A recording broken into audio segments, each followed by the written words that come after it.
Lá no exame psicotécnico, você fez um teste onde você teve que fazer uns risquinhos, não é? Assim. Ficou lá fazendo riscos até sua mão doer e se perguntando para que esse teste servia, o que tem a ver fazer risquinhos com o fato de dirigir ou entrar em uma vaga de emprego. Sei que você deve estar com muitas dúvidas ou até mesmo revoltado com esse teste, mas calma, fica nesse vídeo porque eu vou te explicar direitinho como esse teste funciona. Fala pessoal, tudo jóia? Aqui é o psicólogo Newton Campos e eu já trabalhei 4 anos em uma clínica de avaliação psicológica, aplicando testes para motoristas, vigilantes e pessoas que estavam registrando o porte de arma de fogo. Hoje em dia eu não trabalho mais nessa área, mas eu sei que muitas pessoas possuem dúvidas sobre os testes psicológicos. Então eu faço vídeos para compartilhar meu conhecimento e trazer orientação para quem precisa. No vídeo de hoje eu vou falar sobre o teste palográfico, também conhecido como o teste dos risquinhos. Eu vou te explicar sobre o que ele avalia, como ele funciona, vou falar sobre a história do palográfico, sobre seu critério de avaliação e também vou passar algumas orientações para você que possui dificuldade com esse teste. Mas antes disso, eu vou pedir para que você curte o vídeo, se inscreva no canal, porque aqui você encontra muito conteúdo bacana que pode te ajudar no seu desenvolvimento pessoal, beleza? Primeiramente, eu já quero deixar claro aqui que a avaliação psicológica não é perda de tempo ou uma fraude. Todos os testes que você faz no psicotécnico tiveram muitos anos de estudo científico, possuem aprovação do Conselho Federal de Psicologia e a correção deles seguem procedimentos técnicos. É claro que existem profissionais que não são éticos, isso aí existe em todas as áreas. E como vocês sabem, aqui no Brasil é corrupção para todo lado, infelizmente. Mas o problema não está na avaliação psicológica em si. O problema está nos maus profissionais. Psicólogos que não são capacitados adequadamente na avaliação psicológica, na aplicação dos testes, pessoas que são antiéticas. Existe também um problema na aplicação em massa dos testes psicológicos, o que dificulta a qualidade ali na correção dos testes. Mas psicólogos que aplicam testes com bastante ética, ou seja, criando uma boa conexão ali com a pessoa, tratando com educação, verificando se ela está em condições para fazer o teste, além de oferecer um ambiente adequado para pessoas que possuem alguma deficiência específica. E se o psicólogo possui domínio técnico sobre aplicação e correção dos testes, ele pode fazer uma avaliação incrível sobre as habilidades mentais da pessoa. Sei que você pode estar com raiva dos testes, dos psicólogos, quer xingar todo mundo, mas calma, escuta primeiro a explicação que eu vou te passar. Vamos trocar uma ideia aqui de boa.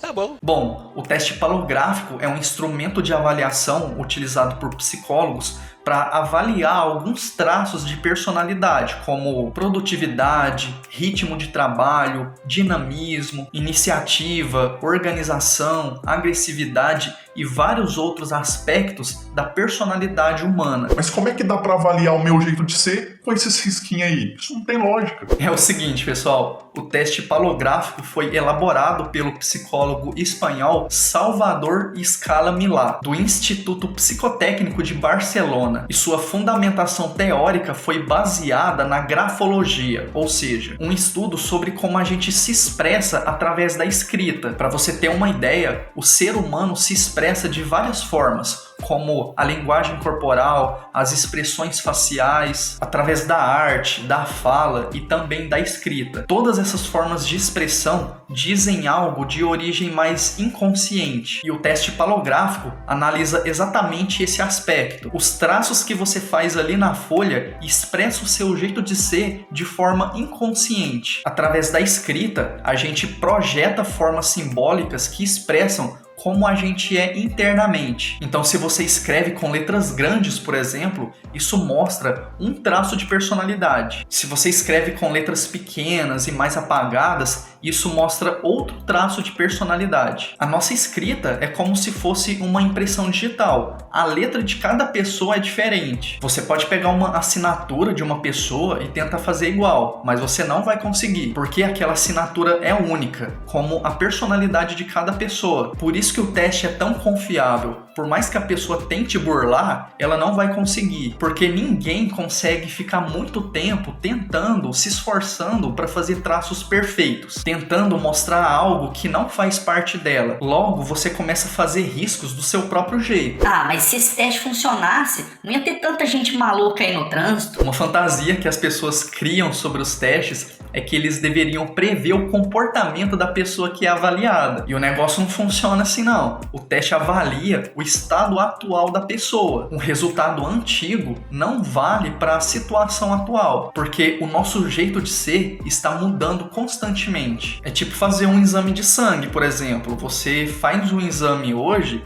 dá um resultado. Daqui 2 meses você faz, pode dar outro resultado. E se a gente fosse resolver essa situação, a avaliação psicológica teria que ser feita de mês em mês. Isso ia ser chato pra caramba. Poderia ter formas melhores para avaliar? Poderia. Mas no momento, os testes psicológicos são a maneira mais eficiente para avaliar as habilidades mentais de quem vai tirar uma carteira de motorista, quem vai entrar em uma vaga de emprego ou tirar porte de arma. Os testes não fazem diagnóstico. Para isso, a pessoa teria que ir no psiquiatra e também fazer psicoterapia. Somente dessa forma que dá para entender profundamente o funcionamento psicológico de uma pessoa. Mas esse processo pode levar meses ou anos. E isso não dá para adaptar na avaliação psicológica. Imagina você ter que fazer 6 meses ou mais para poder saber se está apto ou não para tirar uma carteira. Não tem condições. Então, por enquanto, os testes são a melhor forma para fazer um exame psicológico.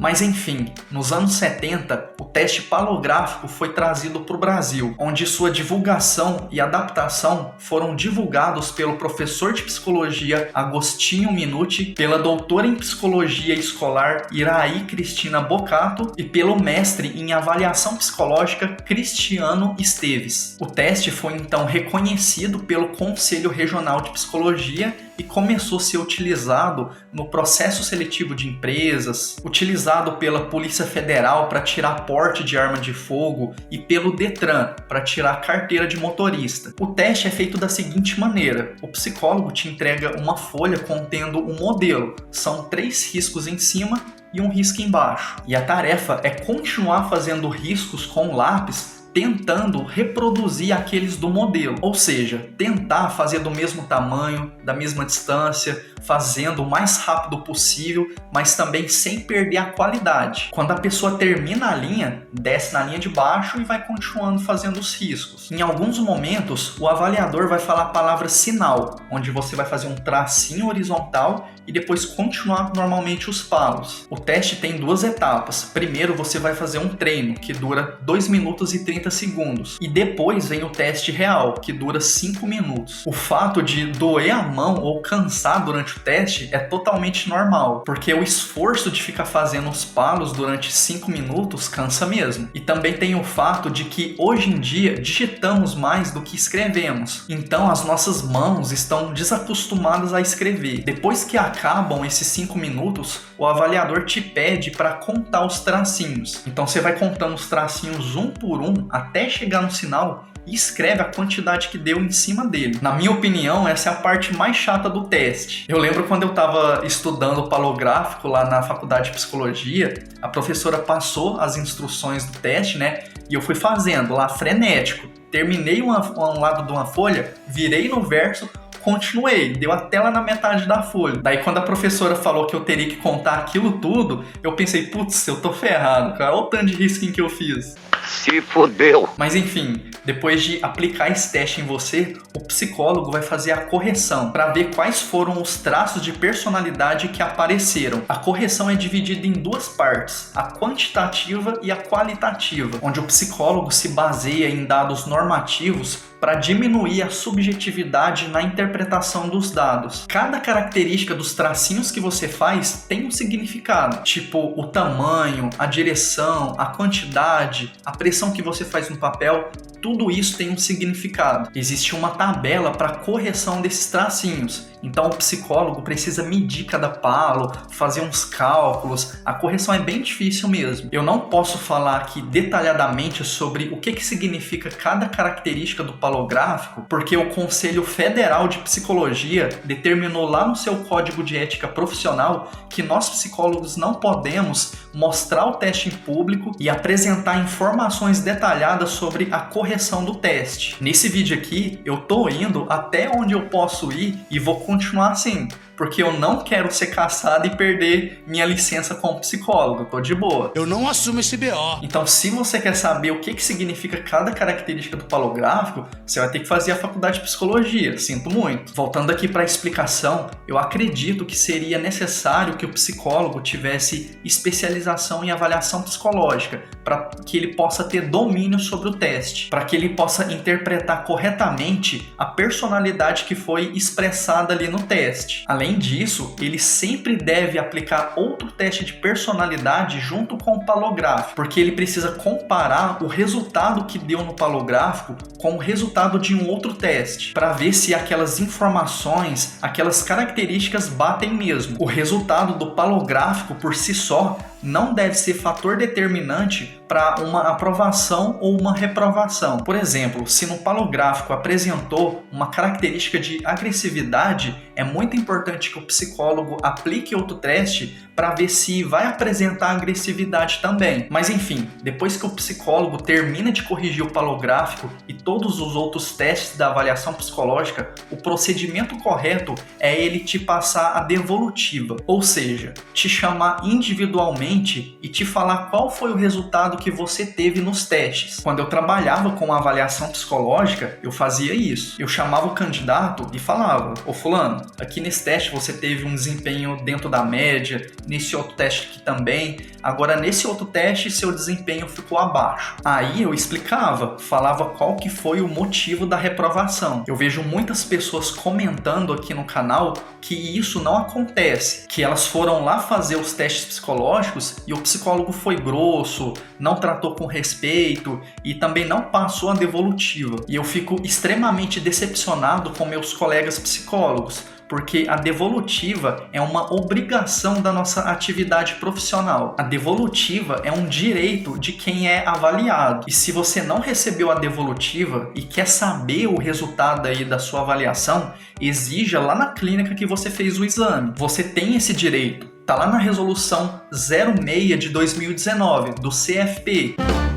Agora eu queria passar algumas orientações para você que vai fazer uma avaliação psicológica e para você que foi reprovado. É o seguinte, pessoal, muitas coisas podem influenciar negativamente o seu resultado na hora do teste psicológico, como o sono. Se você não dorme direito, você não consegue se concentrar bem e acaba tendo dificuldade nos testes. Além disso, também é importante você se alimentar bem e ir no banheiro. Todas essas necessidades fisiológicas podem tirar seu foco. Esses desconfortos não te permitem dar o seu melhor. E na avaliação psicológica você precisa dar o seu melhor. Então durma bem, se alimente bem, vai no banheiro antes de fazer os testes. Outra coisa que também pode influenciar é o seu estado emocional. Se você está passando por um momento difícil na sua vida, possui alguma dificuldade emocional, está ansioso ali no momento, isso pode aparecer no palográfico, porque o teste avalia o seu estado atual de personalidade e emoções. Então, se possível, tente fazer o teste bem calmo,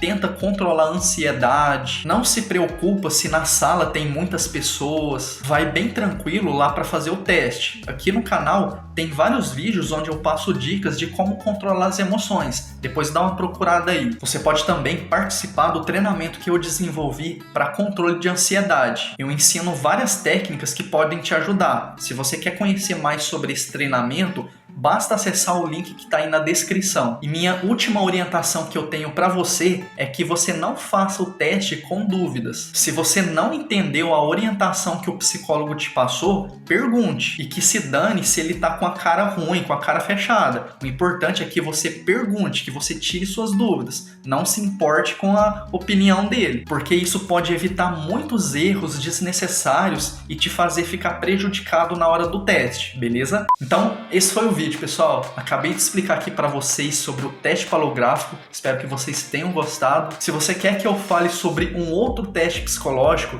deixa aí nos comentários que eu vou fazer um vídeo sobre. Se você gostou, não esquece de deixar seu like, se inscrever no canal, porque aqui você encontra muito conteúdo que pode te ajudar. Toda semana eu posto vídeo novo. Na sexta eu vou postar mais um. Então eu vou estar te esperando, beleza? Até lá e um abraço.